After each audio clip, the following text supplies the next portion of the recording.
Hoy ya estamos de regreso, 6 de la mañana, 44 minutos, 18 grados la temperatura aquí en la capital del estado de Coahuila, parte nororiente de esta ciudad capital.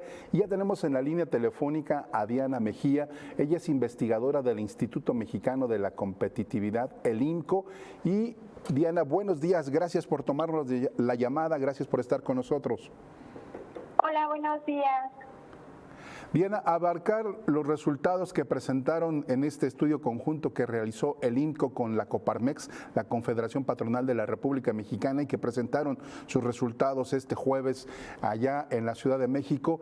10 millones de personas que están ahí pues disponibles para ser ocupadas, y sin embargo las empresas están careciendo o tienen una crisis para sumar talento a sus operaciones, Diana.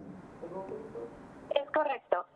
Junto con Coparmex, el IMCO hizo un estudio para analizar los retos de la falta de personal en las empresas y también del otro lado de la población que se encuentra disponible para trabajar, pero que en este momento no está siendo aprovechada por el mercado laboral y la economía. Entonces, lo que se intentó ver en este estudio fue de ambas partes, tanto del lado de las empresas como del lado de la población disponible, qué es lo que está pasando, que no se están juntando para poder cubrir estas vacantes. Y Diana, también veo que tienen 5 diferentes variables que encontraron en el estudio, que es la dificultad para cubrir vacantes, la escasez de trabajadores calificados, negociaciones salariales, rotación de personal y falta de recursos para ampliar en personal. ¿Cuál de estos 5 ha sido el más crítico que se observó? El más crítico es la insuficiencia de personal, que fue un problema reportado por el 75% de las empresas, servido por la escasez de trabajadores calificados, que se refiere a gente que realmente está preparada para un puesto, y la rotación de personal. Pero sin duda el problema principal es la insuficiencia del personal. Diana, de esta parte que se tiene para reclutar personal, ¿cuánto se atribuye a los esquemas importantes o fuertes que ponen las empresas para sumar su mano de obra a las empresas, y cuánto a la falta de habilidades de parte de los recursos humanos? Si bien en cada estado va variando la situación, en promedio podemos encontrar que la escasez de trabajadores calificados es un problema que presentan al menos 25% de las empresas como el reto principal que tienen, y para 85% de las empresas se encuentra como uno de los 3 principales problemas. Diana, hay un déficit, de acuerdo a su comportamiento histórico, entre el personal que se reconoce como operativo, vulgo obrero, y la persona que es técnico y que es profesional. En este sentido, las plazas disponibles y las oportunidades disponibles en el país, ¿pudieron localizarlo a través de este estudio?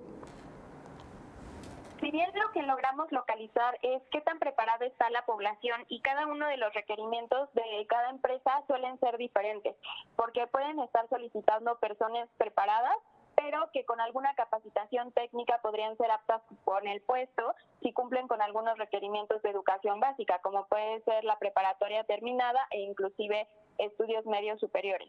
Lo que sí identificamos es quiénes conforman la población que pueden ocupar esas vacantes, y en ese sentido la población tiene un buen nivel educativo, puesto que más de la mitad cuentan con estudios de preparatoria o universitarios, y con recibir alguna capacitación técnica para puestos muy específicos podrían entregarse al mercado laboral. Diana, también leía acerca de 7 entidades federativas que tienen los mayores desafíos y que también tienen las mayores oportunidades. ¿Cómo se encuentra el norte en ese sentido?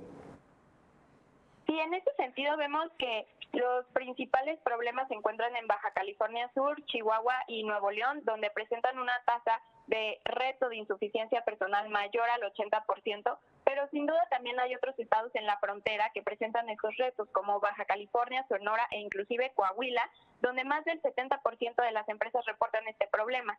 Si bien hay diferencias entre los estados, sí observamos que más de la mitad de los estados está por encima del 70%, y son únicamente pocos estados como Zacatecas, Tamaulipas y Morelos los que tienen tasas bajas y presentan otros retos que no son la insuficiencia del personal, como puede ser falta de recursos económicos para ampliar la plantilla, pero en general la mayoría de los problemas alrededor del país alrededor de todo el país los estados están presentando este problema.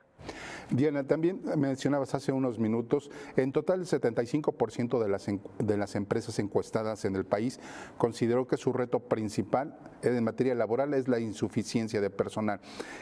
¿Este problema a qué se tiene? ¿Es la decisión de las personas de no enrolarse y estar de viene en las calles o de estar de limpiaparabrisas?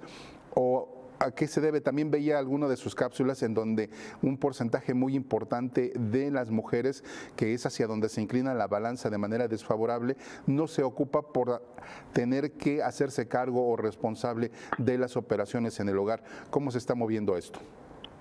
Bueno, si bien este es un problema del mercado, ya que se está intentando hacer una propuesta con una persona disponible y no siempre estas están de acuerdo a las necesidades. Ya puede ser también porque no hay personal, porque hay insuficiencia al momento de la negociación, porque consideran que el salario no es suficiente, entre otras. Pero también existen algunas barreras estructurales dentro del país que no permiten que las personas se integren al mercado laboral. Como bien decías, las mujeres son las personas más afectadas por este problema porque es la población que más del 60% está conformado por personas disponibles, y esto se puede deber a que no realizan horarios flexibles, por ejemplo, para las madres que tienen hijos y que necesitan trabajar desde casa, tener horas más flexibles, medio tiempo, etcétera. Entonces sí se pueden hacer ciertas políticas dentro de las empresas que faciliten la entrada al mercado laboral. También estábamos viendo que el hecho de que les pidan experiencia, muchas personas de la población disponible son jóvenes y no cuentan con la experiencia adecuada. Diana, también veía en una parte de este estudio cómo están los hábitos de la gente joven, del millennial, que es del que tiene el que se tiene en este momento pues una referencia no tan favorable, y que la pandemia hizo que también se acentuaran estos hábitos de la población millennial, ¿no? Sí, si bien en la población disponible que encontramos, que está haciendo esta mano de obra desaprovechada, encontramos que la mayoría es joven. La mayoría se encuentra en un rango de edad de 25 a 44 años e inclusive a veces entre 15 a los 25 años, pero sin embargo muestran un buen nivel educativo, porque más de la mitad cuenta con estudios de preparatoria o universitarios, la mayoría tiene secundaria y son muy pocos los que llegan a tener primaria incompleta. Entonces, en cuestión educativa están bien preparados. Si bien en aquellas personas que son jóvenes, que acaban de salir de estudiar, se ve que no cuentan con la experiencia laboral todavía, se encuentran con las capacidades y habilidades para hacerlo porque la educación se los ha brindado. Diana, en este sentido, ¿qué tanto tiene que ver la flexibilidad de las empresas, que es hoy la demanda delante de este escenario en el que vivimos, el COVID-19, que transformó la parte laboral? ¿Hoy la flexibilidad de las empresas es más grande o permanece dentro del ámbito de lo tradicional, que también impide que los recursos humanos lleguen? Sin duda, gracias a la pandemia, las empresas lograron ser más flexibles porque se tuvieron que adaptar a estos sistemas híbridos en los que trabajaban, incluso durante un periodo de tiempo fue completamente en casa y después migraron a este sistema híbrido donde casi la mitad de la semana es en casa y la otra mitad en la oficina. Entonces, en cuanto a flexibilidad de trabajo remoto, se han vuelto muchísimo más laxas, ¿no?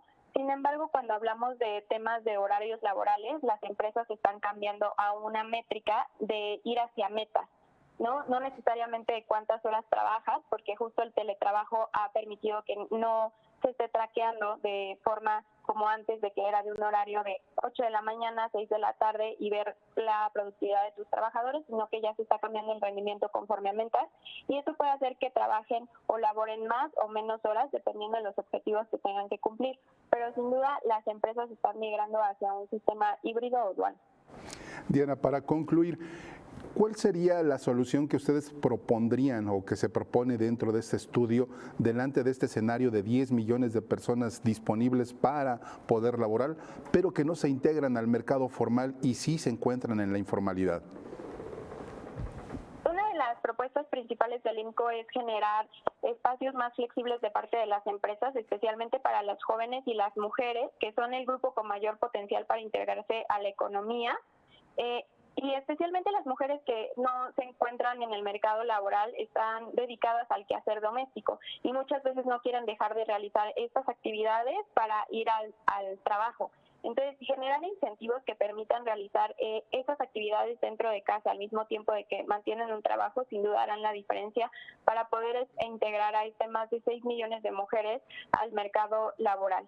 Esto incluye también ofrecer empleos que cumplan con las necesidades de los trabajadores y las trabajadoras para que tengan esta capacidad de atraer y retener talento dentro de las entidades y el país.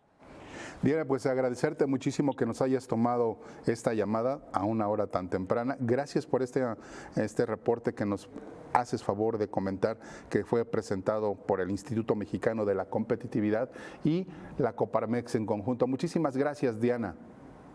Muchas gracias a ustedes por este espacio y los invitamos a conocer mayor información en nuestra página web. Muchísimas gracias, que tengas un excelente lunes y un mejor resto de semana.